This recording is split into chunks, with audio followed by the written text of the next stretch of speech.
বেশ কিছুদিন ধরে একটা ট্রাইপড নেব নেব করছিলাম। আমার কাছে কি বলতো, একটা ট্রাইপড ছিল, ছেলে মেয়ের অনলাইন ক্লাস চলাকালীন একটা কিনেছিলাম, কিন্তু সে একদম ভেঙে প্রায় তার দশা খারাপ। তো অনেক দিন ধরে এরকম একটা নেব ভাবছিলাম। ফোন হাতে করে ধরে ভিডিও করাটা খুবই প্রবলেমের। তো বোন বলেছিল যে এগুলো নাকি চাঁদনি মার্কেটে গেলে খুব সস্তায় পাওয়া যায়। কি বলতো, সবসময় দূরে গিয়ে সময় সুযোগ হয় না জিনিস কেনার।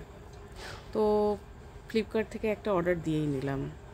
এই যে ট্রাইপডটা দেখতে পাচ্ছ, এটা খুব একটা বেশি দাম না, 276 কি এরকমই একটা কিছু দাম নিয়েছে। খুব ছোট্ট, ফোল্ডেবল, মাথার মধ্যে একটা চার্জ দেওয়া এলইডি লাইট রয়েছে এবং সেলফি স্টিকও রয়েছে এর সাথে। মানে এটাকে বাড়িয়ে কমিয়ে সেলফি স্টিক বা এমনি স্ট্যান্ড হিসেবেও তুমি ইউজ করতে পারো। মাথাটাও বেশ ফোল্ডেবল, দেখতেই পাচ্ছ, নাড়ানো যাচ্ছে বেশ সুন্দরভাবে। যাদের বাজেট কম তারা একটা এরকম নিতেই পারো।